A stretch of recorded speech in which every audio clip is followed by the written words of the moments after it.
This looks awful. I'm not gonna lie, you guys. Today I'm going to be using these e.l.f. silicone sponges. I showed these semi-recently in a haul and a lot of people were curious about them. I'm curious about them, so I wanted to demo them today. So what it claims is that it's easy to clean and uses less product. They say that it's great for applying primers and liquid foundation, that you use the large one to apply products to bigger areas of your face, and the small one is best for targeted application of concealers and color. So I'm gonna be testing out both of them today with different products. And you can see, especially this large one, it's quite thick. There's a lot going on there. It's very jelly feeling. I think I said this in my haul video and I'm gonna say it again. It feels like those like bra inserts or like the water bras. Do you guys remember? Do they still make those? Do you guys remember those? It feels very soft and very different. I have a different silicone blender and it's honestly about half as thick as this one. So these do feel softer. I feel like there might be potential because these are thicker. That could also make them a lot harder to work with. So let's just find out. I'm gonna start with the bigger one today. And they do have these little applicator handles on them too for your fingers. And so I think that's helpful for pressing in versus on the other ones you have to like just hold it itself, and that just it's a little more awkward with applications. Does this one have one? No, just the little one has those. The big one doesn't. And they're sparkly for whatever reason. So I did already moisturize and prime my face, so I'm just gonna go right in with my foundation. I thought about trying to color correct, but I think with the formula of my color correctors, they're a little bit stiff. So I also just wanna see how it blends out foundation. So I'm going to be using the Wet n Wild Photo Focus foundation today. This is the shade Soft Ivory.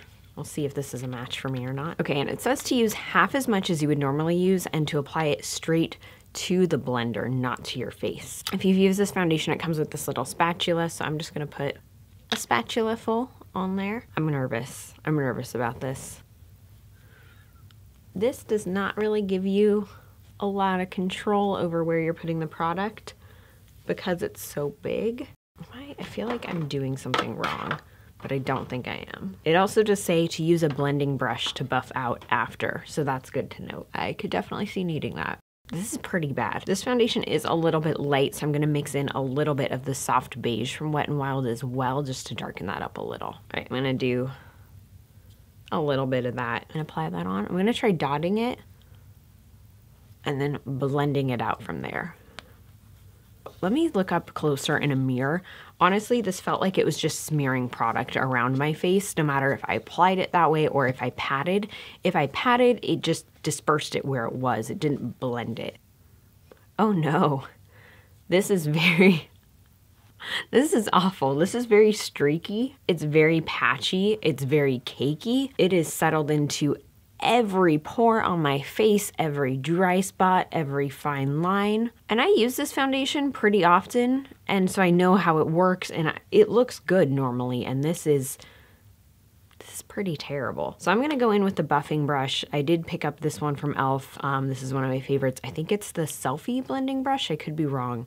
It doesn't say on the brush itself, but this was my backup plan for if the sponge didn't work, but the fact that it says to go in with a buffing brush, to me, that kind of defeats the purpose, because why not just start with a buffing brush?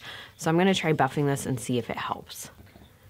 I'm just gonna try buffing around the worst spots, and it's not helping. The buffing is not helping. So I'm gonna apply concealer because So I tried buffing, it's not helping the problem. It is not helping this situation at all. So what I'm going to do is try applying concealer with the little sponge. I do think it's fair to try both of them. I'm not expecting great things, but let's see. Let's see what happens. For concealer today, I'm going to use the Wet n Wild Photo Focus in the shade Light Ivory. Again, this is another concealer I've used quite consistently. I know how it works. I know how it applies. It usually looks good, but I'm a little nervous. I'm not so into these. I was probably supposed to apply that on here, but I'm just gonna try it this way and see if applying it directly to the skin helps at all with the application. And I'm gonna use this little corner near my eye because I think that'll help get into that area more. I'm gonna look in the mirror. Oh no. It was able to get into those small areas of my face with the tip of this. That's a pro. Most of the silicone blenders, I've tried a couple of others, you can't do that. Again, it kind of just pushed the product around, so I feel like I didn't really get much coverage on my face at all, and that's why I put concealer there, and I put like my usual amount that does give good coverage. I feel like there's barely any concealer on. I don't know where it went. This is so bad, I'm just not gonna continue with this video. I'm not gonna finish the rest of my makeup. The foundation looks so terrible that there's no point. I would not suggest these. I'm not gonna use them again. Do not buy these.